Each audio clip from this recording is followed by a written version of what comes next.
This is Siddharth Alwalia. Welcome to the 100x Entrepreneur Podcast. This episode is brought to you by Prime Venture Partners, an early stage VC fund led by Amit Somani, Sripati Acharya, and Sanjay Swami. Prime is often the first institutional investor in category creating tech startups in fintech, SaaS, healthcare, and education, such as EasyTap, MyGate, and SignUp. To know more about Prime, visit primevp.in. Today, I have with me Beerud Sheth, who is the founder and CEO of Gupshup, the leading smart messaging platform. He previously founded Elance, now Upwork, which pioneered the gig economy and is now a public company listed on NASDAQ. Welcome, Beirut, to the 100x Entrepreneur Podcast. Thanks, Siddharth. Thanks for having me here.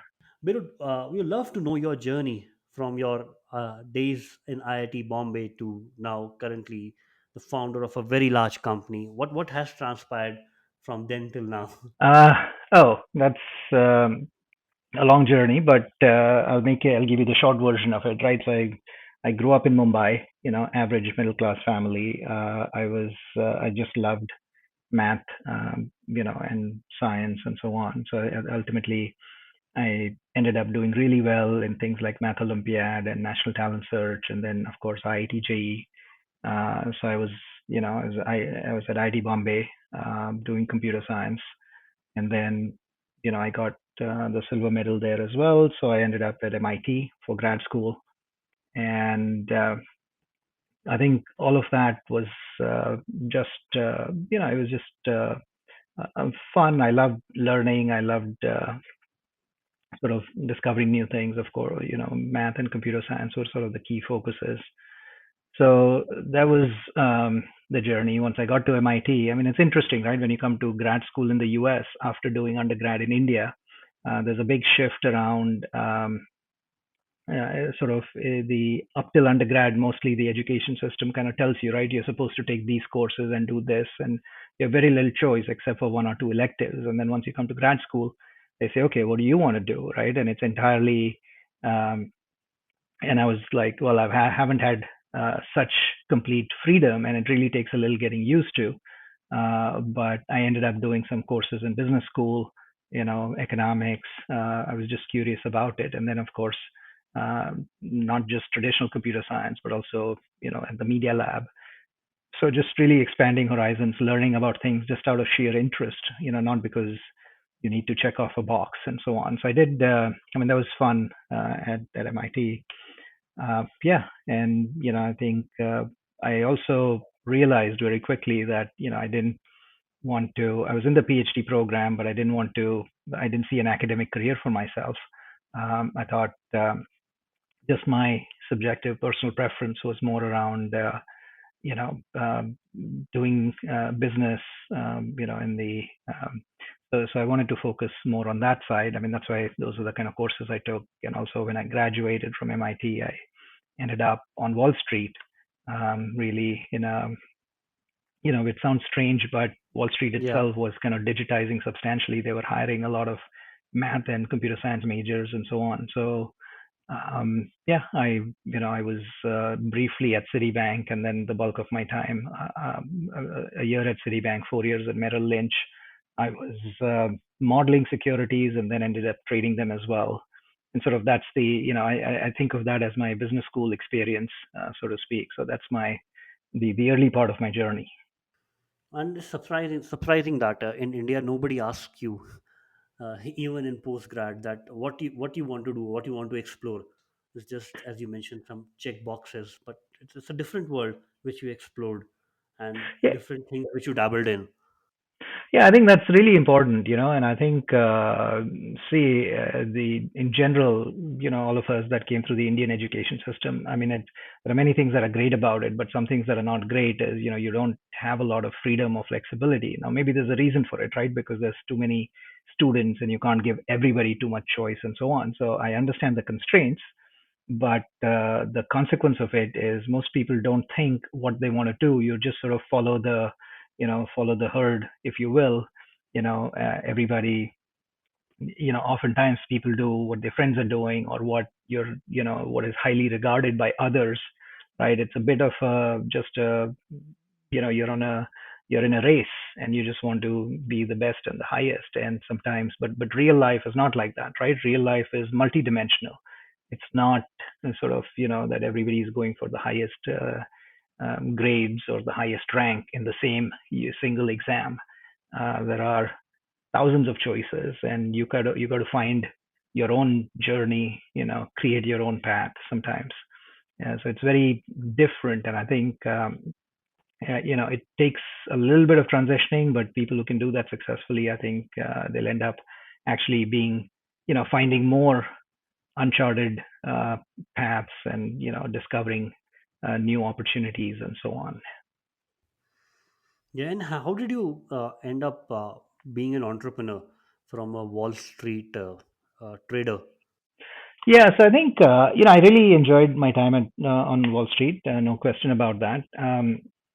But I think I was also, you remember this was in the in the mid '90s, where something very dramatic was happening in the tech world, right? I mean, the internet was just being born, and I don't mean technically, but as a business, right? So of course, like while I was in grad school at MIT, these were very early days of the internet in early '90s and so on.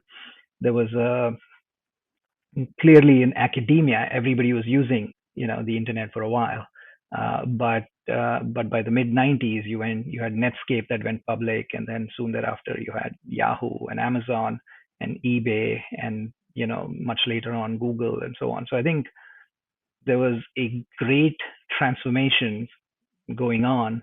Lots of industries were getting, starting to get digitized, and it sort of there were two things going on. One was, I liked the business experience on Wall Street, but ultimately a lot of it is about just sort of buy low, sell high, and you kind of, at least for me,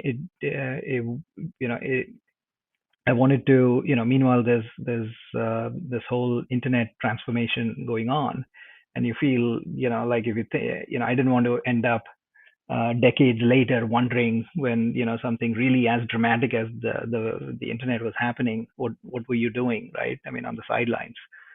Got to be in the game, really. So I think that's how I felt about it, and just my personal preference.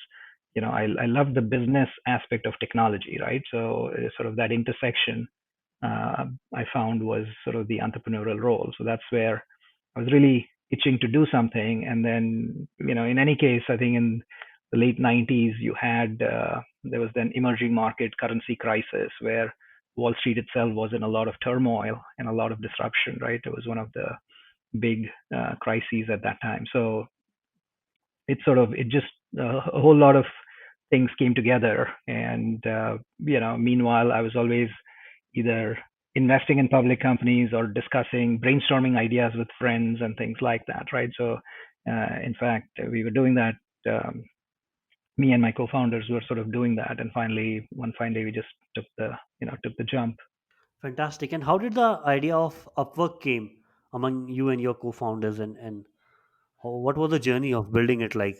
Sure. So my co-founders were Srini and Sanjay, who was actually my classmate from IIT as well.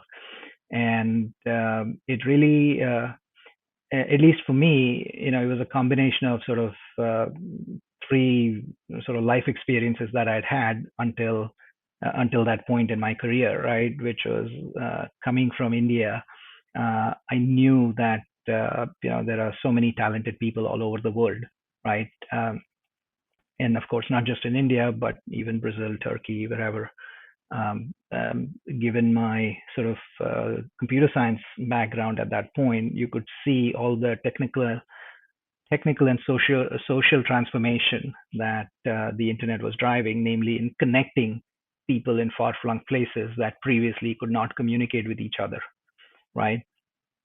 And then thirdly was my Wall Street experience that allowed me to, realize that you could create a marketplace for any kind of item. It's not just highly liquid items, but even illiquid or unique and different kind of items, right? So, for example, I was trading derivatives, and derivatives are highly customized. Each one is a little different, but still, you find these fairly liquid marketplaces in on Wall Street, right? So it's not just your stock and your bond market, but you have all these other kinds of custom products also trading. So if you take those three ideas, which is a global talent pool, an internet to connect them, and a marketplace to facilitate transactions, well, that's what you end up with. You end up with an online services marketplace that we called it Elance in the beginning, and later became Upwork. And how was the journey, during those 7 years at Upwork? What were the key pivotal moments?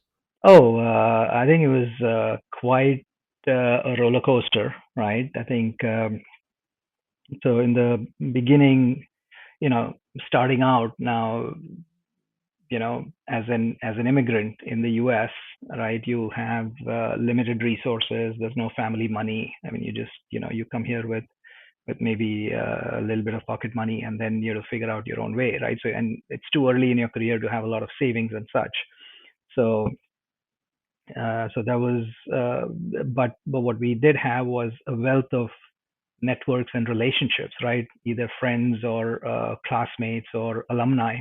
In my case, from IIT and other places. But so just getting started itself was hard. Where do you get the initial funding from, right? But we fortunately had about, among the founders, we had about 4 or 5 friends, each of whom also brought in, 3 or 4 other people. So we ended up having 10 to 15 sort of angel investors and raised about $1 million to get started.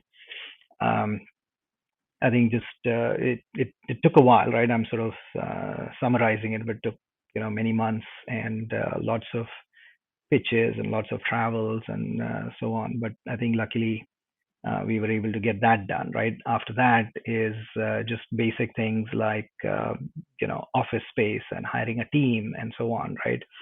So in New York, right, in Silicon Valley, usually when people start startups, technically, people talk about garages, right? Basically, some extra Yeah. space that's inexpensive, and you build it there. Now, New York, has doesn't have garages, right? It's sort of so we ended up taking an apartment, a two-bedroom apartment, which actually, Sanjay, who was moving from Los Angeles to New York, needed a place to stay. So we said, okay, we'll take this two-bed apartment that can serve as an office in the daytime and his bedroom at night. And we just sort of improvised. We made up furniture out of boxes and tables and things like that.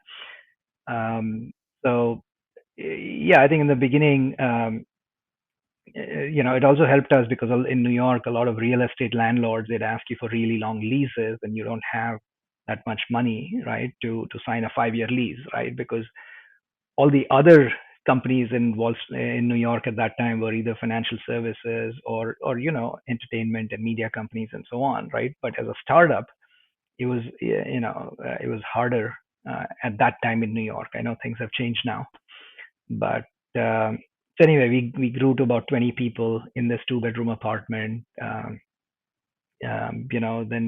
building out the product, the technology, getting, building a two-sided marketplace is really hard. If you don't have enough supply, then you're not going to get the demand, and without the demand, you're not going to interest the supply. So even that, we had to, improvise and find freelancers. In fact, even for that, I went to my juniors who were still at IIT doing their summer internship and said, look, on the side, you can make money off of the website by doing projects, right? Freelance projects. And they loved the idea. Of course, sitting in Mumbai, if they can make money in dollars, it's a great idea. So they really jumped to it. And, that was the earliest validation saying, look, there will obviously be a lot of interest from freelancers. And then on the other side, we put in a lot of other projects and so on. So I think that kind of got it. You were there at Elance or Upwork. What was the scale when you left, and why did you leave? Oh, okay. All right. So fast forwarding a little, Elance did $1 million round, and then we raised $12 million from Kleiner Perkins and a few other investors. And then we did a $50 million round from growth investors, and so on. Now, fortunately, we did this funding round just before the 2001 stock market collapse, right? The dot com bust, as they talk about it. Fortunately, we had enough money to survive those difficult days, right? Which was again very, very challenging. One of the things that happened was, at that time, the conventional wisdom was that B2B or rather B2C is going to be dead, right? Because building consumer businesses requires a lot of marketing, because acquiring customers is harder, and and with the dot com bust, it's not going to be easy to have a lot of huge marketing budgets. So it's very hard to build B2C businesses, but B2B, businesses still have money and they still need software and so on. So we kind of gradually transformed in about 2002 or three. We sort of started for we hired a CEO who's very experienced with the enterprise business, the B2B business, and I was there for quite a while, even through that transition. But eventually, I think it was becoming a different kind of, slightly a different kind of business than we started out with. And I had less experience on the enterprise side, and I'd already spent 7, 8 years there. So I sort of, with it was very amicable and with sort of long notice and so on. I finally left and said, okay, I'm going to start something new as well. So that's how it uh, happened. But you were there when Elance built formed Upwork and you rang the bell on Nasdaq. Well, no, no. So I think So the funny thing is, after I left, actually a couple years later, um, Elance sold off that B2B business, and we refocused on the original idea, the online freelance platform. Okay.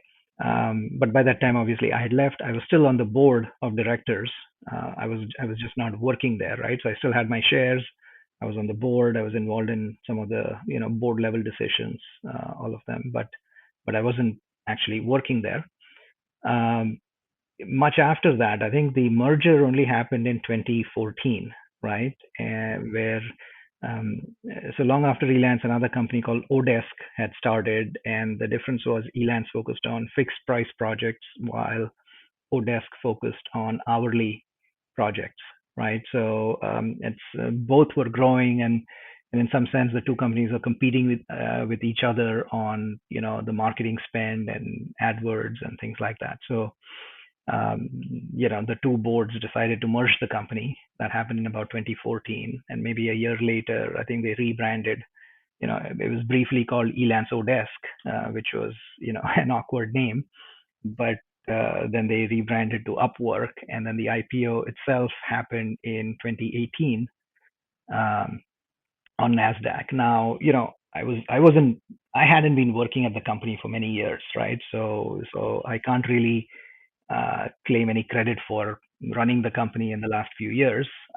But I think I was, like I said, I was the founder, and I was there for the early part of the business, and so on. So I think they invited. I mean, usually for these occasions, right? It's you can only have a small group of people, so they invite the founders and so on. So that's how I was involved in ringing the bell, and yeah, but I'm still, the number one cheerleader for the company.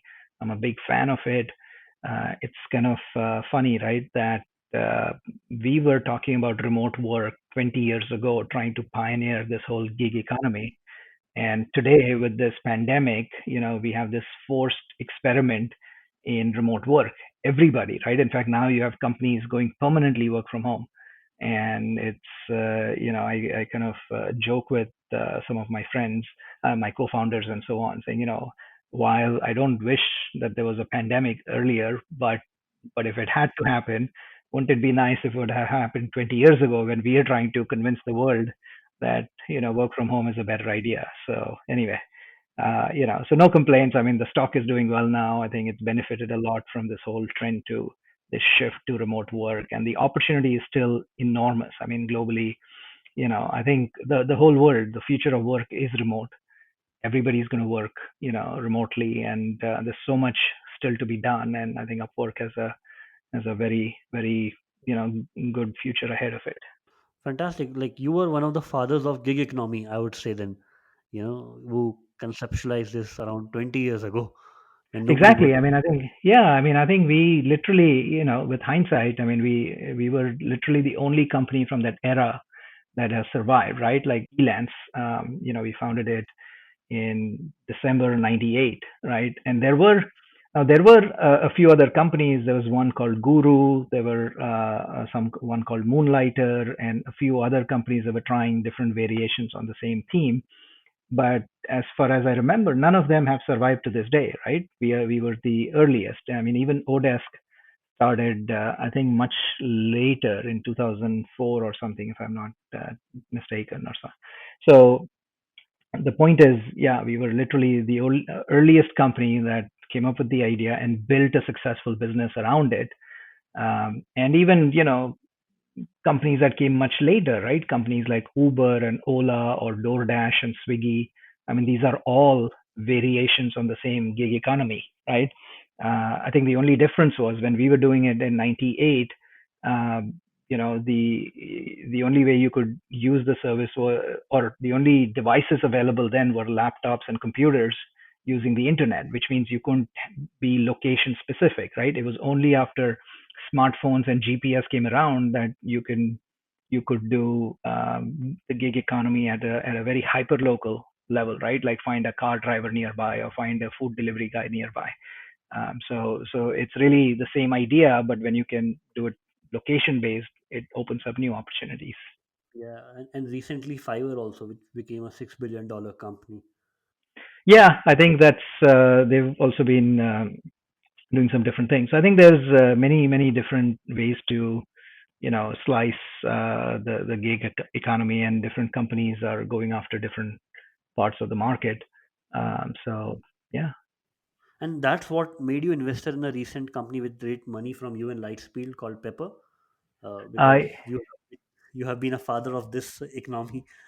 Uh, Yeah, so as you can imagine, right? I think anybody doing anything in the sort of in the freelance space, they'll often mm, seek me out to get some advice, get some inputs, get some feedback, and or do investments and so on. So yes, I think Pepper was something that I just invested in. There's another company called Turing here in the Bay Area that's also doing very well for matching software developers on a long-term contract basis with again on a freelance but still sort of a long-term relationship with companies, and so on. And then I do some other investments as well related to other areas. But yeah, these two are in sort of broadly the freelance work gig economy area.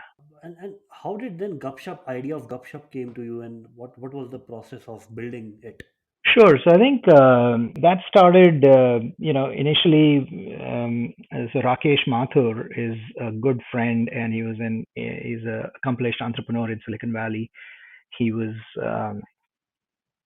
he started many companies and so on. But I think he was, starting something, and he pulled me as I was leaving Elance.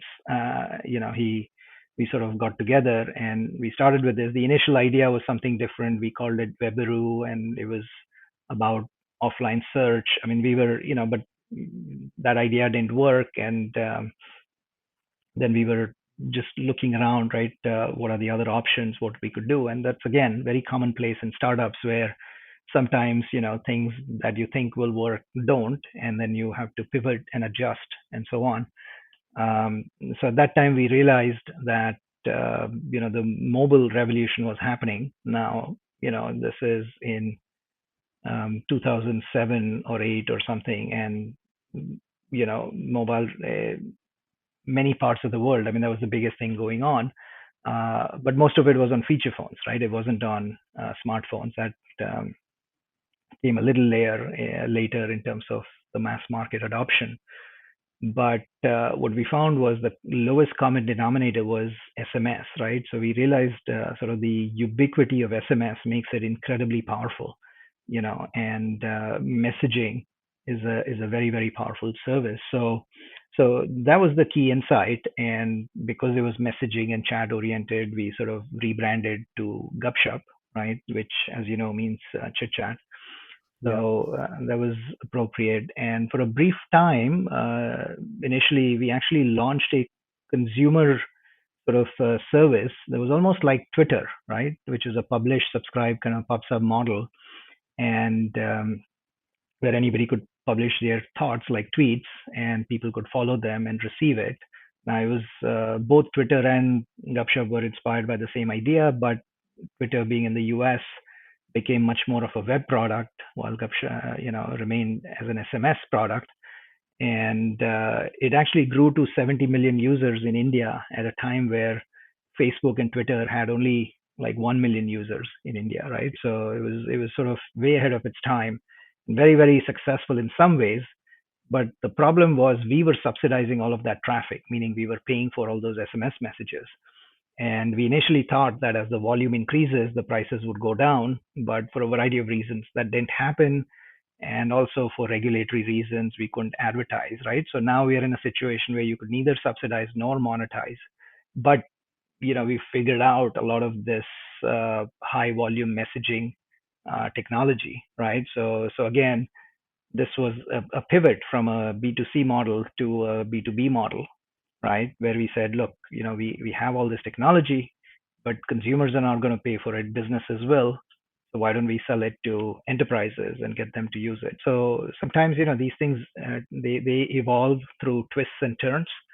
But I think, once we narrowed on to that model, um, I think business took off and we've scaled substantially since then. And today, we're a fairly sizable sort of enterprise messaging platform and scaling up. And I'll tell you more about it. But that was the long journey.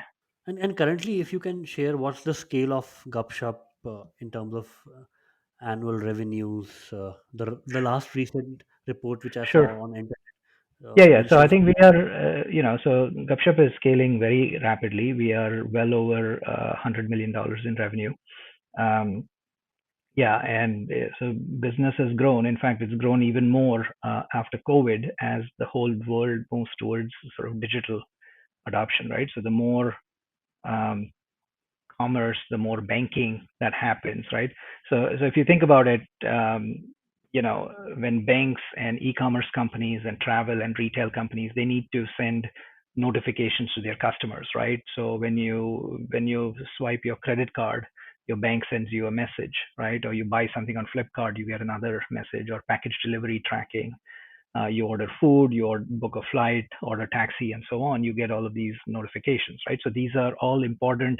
They're transactional messages. They are messages that consumers look for, and these businesses, they connect to Gupshup, and in turn, Gupshup delivers the message to the user, right? So yeah, so I think we've grown. We handle about 4 to 5 billion messages a month. It's scaling very nicely, very rapidly. All the big brands that you know about in India, the vast majority of them are our customers, but also a lot of startups and developers and small businesses as well.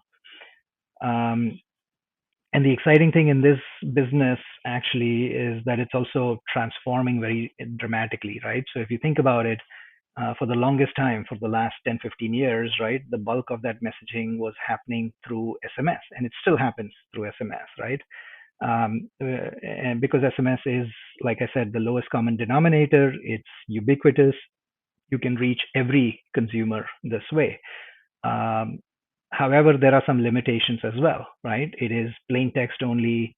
It is limited to 160 characters, and there's other limitations, right? Sometimes you can't do multilingual messaging and so on. So there's a new kind of messaging emerging, right? Which is all based on IP, meaning on Internet Protocol, right? So or they use the data network. For example, WhatsApp is one such messaging channel. They now allow businesses to send messages to consumers. Um, and then even Gupshup is pioneering some new IP messaging, right? We call it GIP for short, because it's Gupshup IP messaging, so GIP. And then I think RCS is coming soon. You have Google Business Messaging. There are multiple other channels that are now emerging. And the great thing about IP messaging is it's much richer, right? Meaning you can add an image or audio, video. You can put in cards with buttons, and even better, you can have a two-way conversation between the user and the business, which means now it opens up this whole world of conversational commerce and engagement and so on, right? So businesses can now link it to their customer support desk or to AI-enabled chatbots and so on. So it really, expands the whole messaging industry by opening up new use cases. It makes the experience much more delightful and much richer. And I think, we are super excited about this evolution or this expansion of messaging from SMS to IP. And even as SMS continues to grow, IP messaging will grow even faster, and it's just going to be a lot more popular as well. And I believe you have signed a large partnership with WhatsApp for Business. Can please help us, enlighten on that? What's the Yeah, scale of that? so sure. So, WhatsApp has many partners that help. Um, See, to be able to use the WhatsApp business APIs, the enterprises need a lot of infrastructure to do that. And sometimes, instead of each enterprise having to do it by themselves, we at Gupshup just do it once and then offer it to all the enterprises. So we really make it easy for them to use, yeah, because they already very likely use Gupshup for SMS messaging, and therefore adding WhatsApp messaging or other channels, right, is a lot easier because Gupshup does all the heavy lifting and gives the enterprise a single API, right? So we make it much easier. Now, WhatsApp does have many partners worldwide, right? Dozens of partners around the world. I think we were and are probably one of the bigger partners or one of the earliest ones in terms of driving the adoption of WhatsApp business APIs, right? We saw the power, the potential. We evangelized and educated enterprises and developers to take advantage of this new channel and to figure out, the use cases and the technology infrastructure, the API integrations, and you also have to keep track of user preferences and so on. So anyway, we took care of all of that stuff that makes it easy for businesses to do that, right? So we've been signing up hundreds of customers every month, right? So there's like a few thousand uh, customers now using the Gupshup platform to access WhatsApp Business APIs, and I think, yeah, it continues to grow very very rapidly. There are many, of many businesses that are now starting to use WhatsApp. So I expect this to grow quite substantially. Beirut, you never publicize it, but uh, by revenue numbers and by valuation, Gupshup is already $1 billion company, right? So one of Yeah. So there's a lot of companies. I think, see, what happens is a lot of the companies that kind of get press around valuation and so on are the companies that are doing a lot of funding. Now think about it, right? Many of these companies do a lot of funding, generally because they're not yet profitable, and therefore they need to build out a runway. They need to invest in things, and therefore they go raise money. Now Gupshup, on the other hand, has been profitable. I mean, our last round was in 2011, right? It was a $10 million round, and since then we've been profitable for a very long time. We haven't done any major funding rounds. We've just been quietly building our business and scaling up dramatically. So you're right. I mean, our valuation is probably some big number like that, but I think we've just focused on building a sustainable, viable, profitable business for the long term, rather than just just scale up in unprofitable ways. and do you plan to take it? What's your next milestone for Gupshup? Do you want to take it public in the coming years because you're already a profitable company? Uh, Yes, so I think we are already hearing from many bankers and investors suggesting exactly that.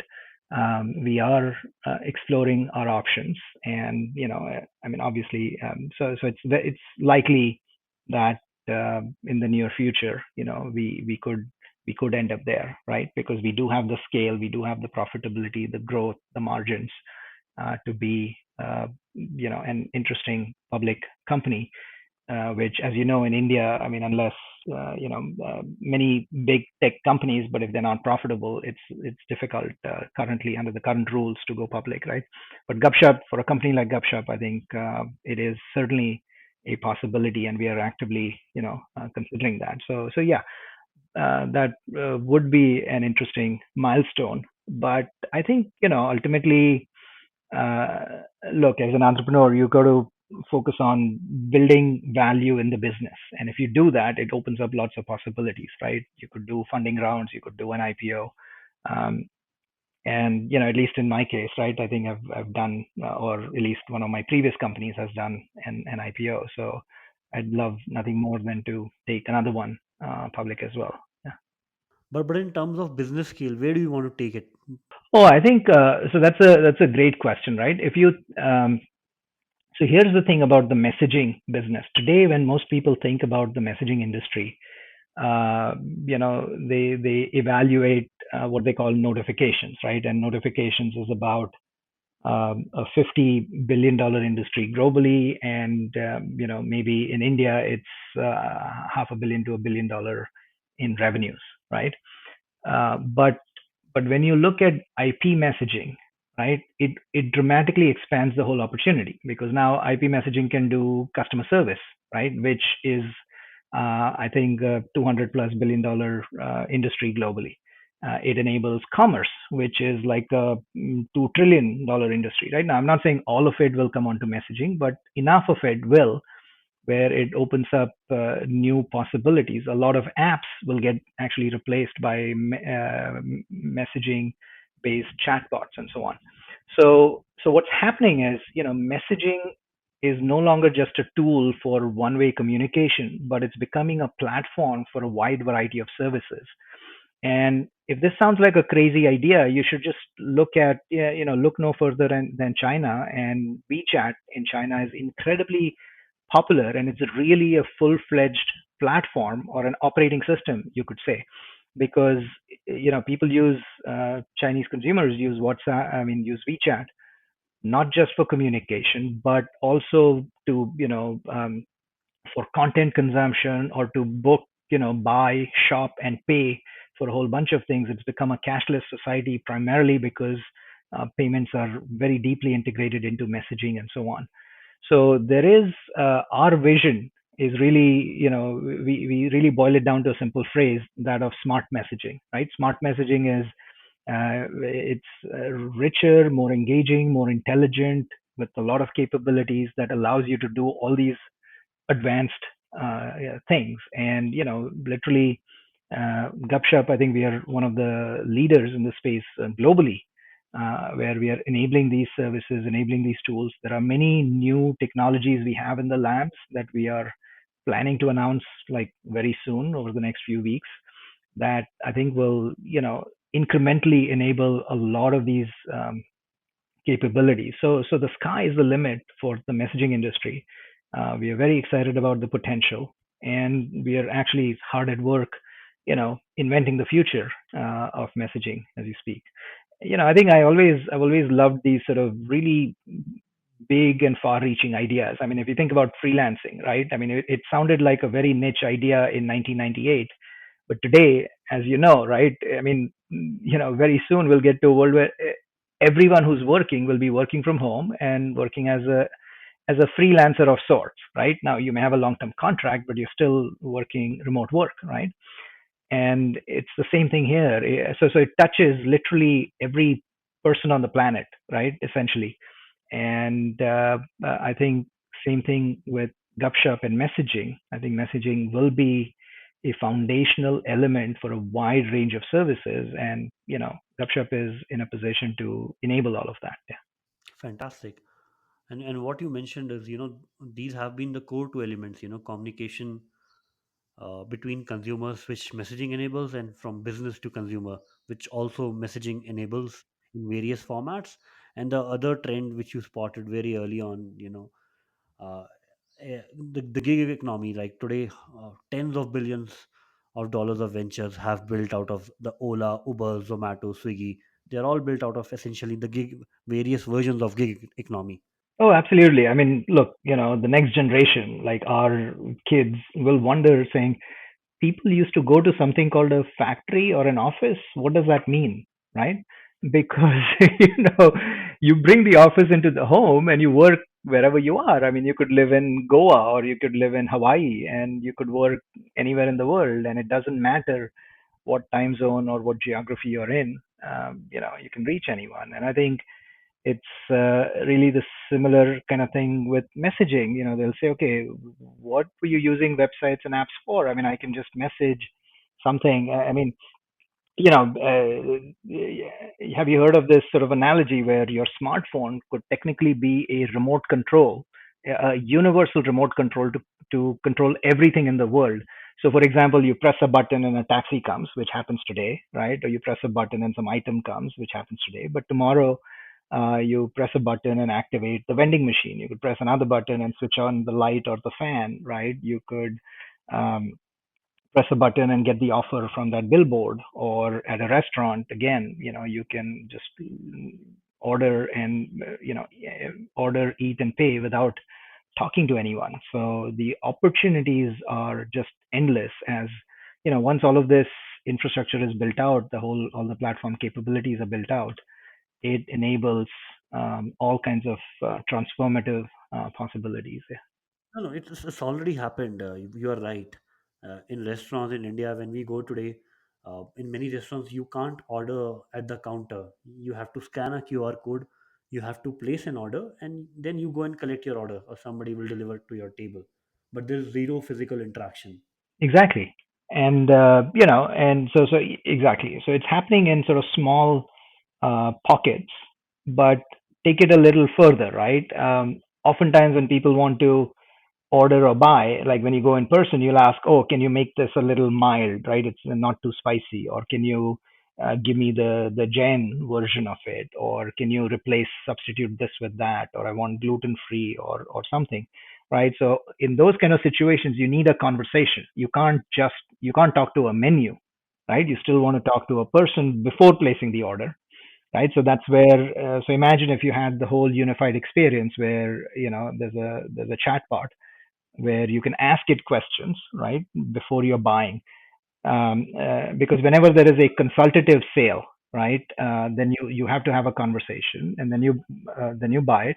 And once you've done that, then of course you place the order, do the payment, and then even when it arrives, you can have a conversation, or you want to add something more, and so on. So I think the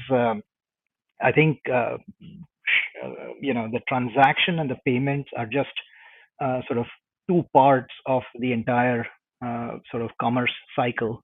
And I think conversations is the thing that becomes the lowest common denominator. Again, it's sort of the most universal thing, because it is the most flexible. It can take care of every situation, right? Not just food ordering, but you could, imagine you're buying some jewelry or some dress, where you want to ask a question, right? Do you have the same thing in a different color or a different size?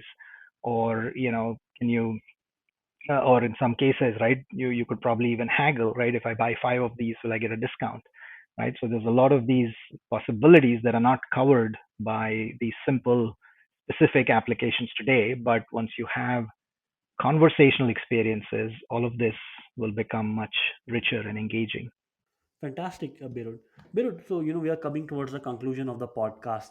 So what are the three mistakes which you would advise your son or daughter, uh, in between that maybe you committed in your two businesses, that you would advise them not to commit?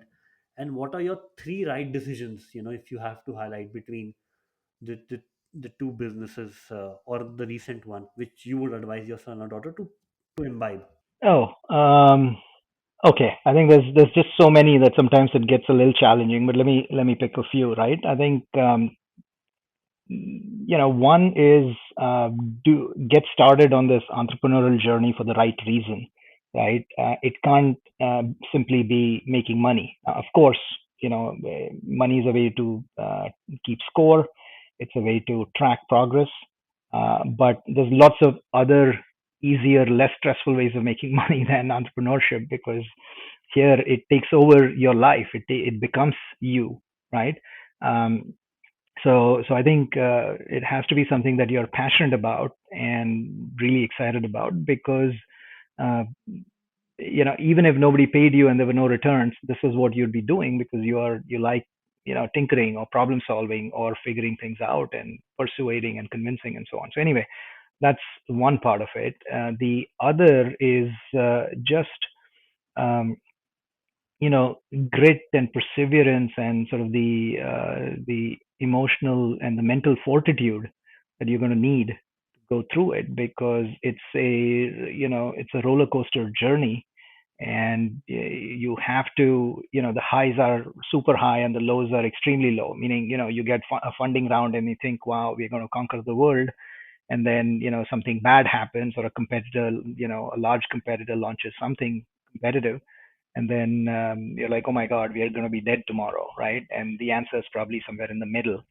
So you got to be level headed, even keeled, um, and almost a zen like you know indifference to what to the emotional roller coaster, and sort of you keep working on it. I think that would be another important thing. Another is probably something I learned the hard way, is that you need to not get caught up in the small stuff so that you leave time to focus on the big stuff, right? What happens is oftentimes the urgent takes precedence over the important stuff, right? So the urgent is, oh, I have to reply to this email, that person's waiting for me, this and that. And when you add it all up, you're so busy in the flow that you never step back to think about, am I even, is this even the right strategy? Are we even doing the right things? Okay. And usually it's not the small stuff that'll kill you, it's the big stuff that will kill companies. So really there used to be a time where I used to think, oh, if I work 15 hours a day, or when I used to, I'd drive, that would lead to more success, and it actually in many cases can lead to less, right? So I'm not saying you shouldn't work hard, but just block out chunks of time where you're deliberately not going to work on the day to day micro stuff so that you can think about the bigger things. Um, what was the other thing? I think, I'm sorry. Yeah. Three mistakes that you committed in your business which you would advise not to repeat. Um, in terms of mistakes, I think lots of it. So let's take one thing, right? I mean, in both my companies, as I mentioned earlier, we had to pivot away dramatically from what we were doing earlier. Right now, maybe the initial idea, you could say, was a mistake, but not really, because as they say, you have to fail forward, right? So anytime something doesn't work, uh, you really have to step back, think about why it didn't work, what did you learn from it, and how do you come back again with a different idea, and that does not repeat the same mistake, right? So yeah, because I think uh, making mistakes is sort of it's inevitable and actually very common, because most entrepreneurs are venturing out into uncharted territory, right? Nobody knows how this will react, or is this even technically possible, or will consumers pay for it, or how will they respond to it, and so on, right? So ultimately you kind of have to build something, put it in front of people, and only then can the market react to it, right? So if anything, make more mistakes, but recover quickly from it. Always keep analyzing, the market feedback, right? Ultimately, the customer feedback is the primary source of insights, and so on. What else? I think hiring is another super critical thing. Oftentimes, I guess when I was younger, I would hire just based on resume value, right? You look at, oh, somebody has this experience and that experience. And when I was a lot younger, I didn't have that kind of experience, even though I was the founder. And you think, oh, let me check off this box and that box. But ultimately, if it's not the right attitude and the right culture and the ability to roll up your sleeves and work in a smaller company, if they're not uh, a good fit, if they're not somebody that you'd want to work, you know that you'd enjoy working with, then don't make that mistake of hiring just for resume value as opposed to all the other sort of soft attributes as well. Uh, I guess, yeah, I mean, those are some of the big things. I mean, And just on the last leg of your journey as an angel investor, which companies are you an angel investor? You mentioned two of them, Pepper and one more. Sure. So I guess, yeah, I mentioned Pepper and Turing. I mean, I love investing in startups and entrepreneurs. Part of it is giving back, right? Paying it forward, as they say it, because there were many entrepreneurs that came before us that helped me in my journey, and in the same way, I'd love to help them as well. Now, of course, it's not. I'm not saying it's a charity, which it's not. But I think you invest not just for the financial returns, but also it just sheer joy and pleasure working with really young, hungry, motivated entrepreneurs trying to solve unsolved problems and so on, right?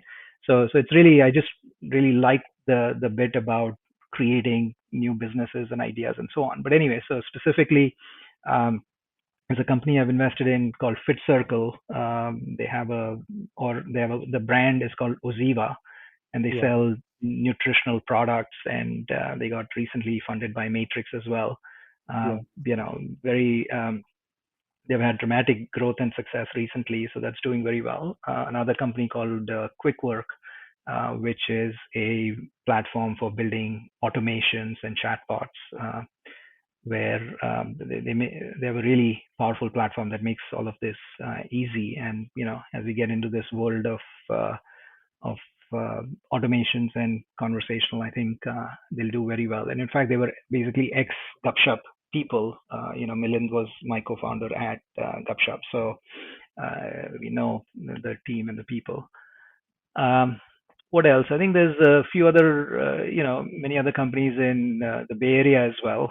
There's one that's super interesting. There's a company that is building a chai machine, an automatic machine to brew authentic Desi style chai, right? With like boiled milk and so on, which most coffee machines don't do, right? Right? Because it's easier to boil water than milk. So anyway, it's a longer story, but it's a really good friend of mine who's started it, and I've invested in it. And I think, yeah, another classmate of mine is running a company called Flex Money.